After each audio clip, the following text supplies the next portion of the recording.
বরাবর সরকারের আমরা কেউ অধৈর্য হবেন না, যারা বক্তব্য দেবেন এখানে একটা লিস্ট দেন, প্রত্যেকেই বক্তব্য দেওয়ার সুযোগ আছে এখানে। এই মুহূর্তে আমাদের সামনে বক্তব্য নিয়ে আসছেন আমাদেরকে তার বরাদ্দ আমাদের সদ্য বড় ভাই মোহাম্মদ জাহাঙ্গীর আলম ভূঁইয়া, সভাপতি লক্ষ্মীপুর জেলা। সেটা না দিয়ে আমাদের সঙ্গে বিশেষ ডিলারের অনেক আমরা অনেক প্রতিবাদ করি।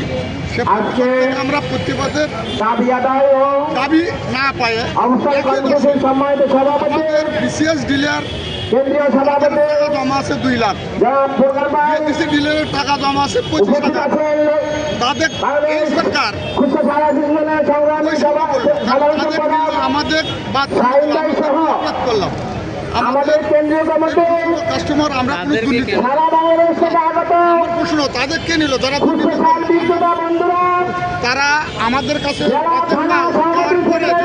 থাকে সে দুর্নীতি সহযোগিতায়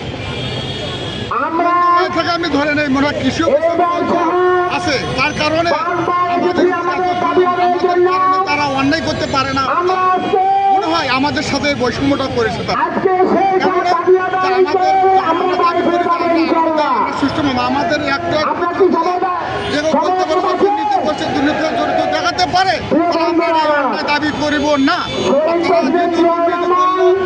আর আমাদের কেন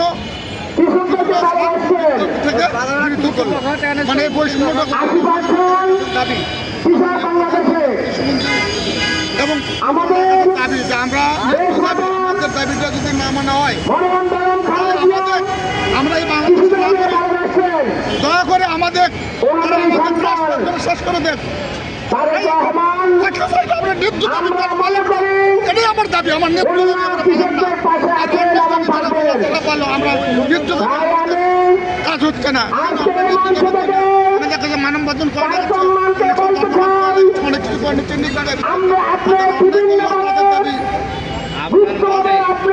বসাইছে।